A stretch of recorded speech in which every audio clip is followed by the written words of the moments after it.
의학적으로는 연골이 하나도 없다는 표현은 연골에 내층이 하나도 없는 경우, 줄기세포 치료가 가능한 경우는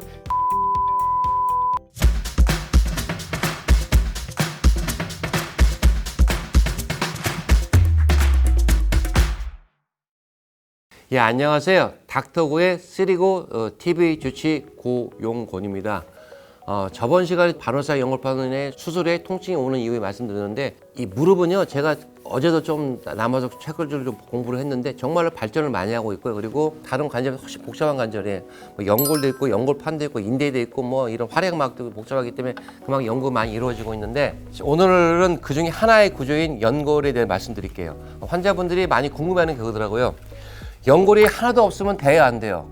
근데 하나도 없으라는 표현을 잘 모르세요. 뭐냐면은 우리 일반인 생각할 때 연골이 하나도 없다는 것은 이 무릎에 전체 연골이 다 없는 경우를 생각하더라고요. 근데 그런 뜻이 아니고 의학적으로는 연골이 하나도 없으면은 연골 두께가 3mm 정도 되거든요. 근데 이 3mm의 연골이 네 층으로 나눠져 있어요. 맨 밖에 있는 표자층이 있고 중간 단계의 그런 미들존이라는 게 있고, 그다음에 내부에 있는 딥존이 있고, 그다음에 석회화 존이 있어요. 이 네 존이 있는데 이 네 개의 존이 뭐 센치가 2제곱센치든 3제곱센치든 다 없는 경우는 의학적으로 볼 때는 연골이 하나도 없다는 뜻이 되는 거고, 그중에서 반만 없는 경우는 한 3기 정도 된다고 이 표현을 쓰기도 합니다. 무릎은 바깥쪽 안쪽에 있잖아요. 그리고 밑에 뼈가 있는, 걸을 때 체중이 많이 가는 부분이 한 이 정도 돼요. 한 8제곱센치. 이 폭이 2cm, 여기가 4에서 5cm 정도 되기 때문에 보통 8에서 10제곱센치 정도 되는데, 그 부분이 연골이 아예 없는 건 하나도 없다는 표현을 쓰는 거지, 다 망가진 경우가 하나도 없다는 표현은 아니에요. 환자분이 가끔 와서 그러세요. 제가 와서 환자분한테 이건 주위에서 되지 않습니다. 그러면 아니 연골이 여기 있는데 왜 안 돼요? 그래요.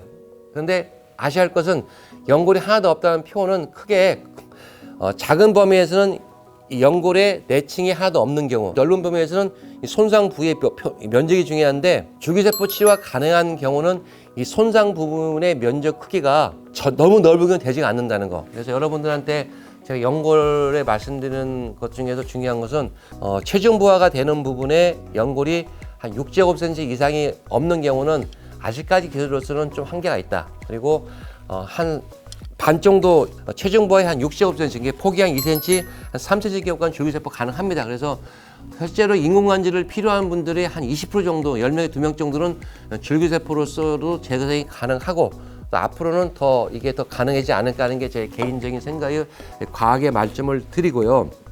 그리고 줄기세포 치료의 기전은 크게 두 가지를 말씀드렸죠. 저희가 이 관절에서 퇴행성 관절염이 오면은 이 무릎에 염증이 생기는 거예요. 염증이 생기는 원인은 연골이 손상되면 연골 손상 찌꺼기들이 자꾸 자극을 해가지고 이 무릎 내에 있는 다른 구조들, 무릎의 안에 있는 그 관절에게 있는 면역세포를 건들기도 하고, 그렇게 해서 염증이 일으켜서 그 인터루킨이 증가되는 거 있어요. 연골은 세포가 자꾸 물질을 만들어내야 되는데 연골을 파괴시키는 그렇게 역할을 하기 때문에 문제가 되기 때문에, 이럴 때 줄기세포 집어넣으면은 그 줄기세포에 있는 좋은 단백질들이 염증을 일으키는 물질을 가라앉히는 효과가 있기 때문에, 아주 관절 초기 때라든지 중기 때 염증이 있는 경우에 줄기세포를 주사하면은 그 염증이 일으키는 물질을 가라앉혀서 통증을 완화시켜주고, 그리고 퇴행성 관절염을 좀 막을 수 있고, 그다음에 세포의 노화도 막을 수 있다 이 말씀을 드린 적이 있죠. 그리고 연골이 없는 경우에는 관절 내시경이나 조금 절제해서 손상된 부분에다가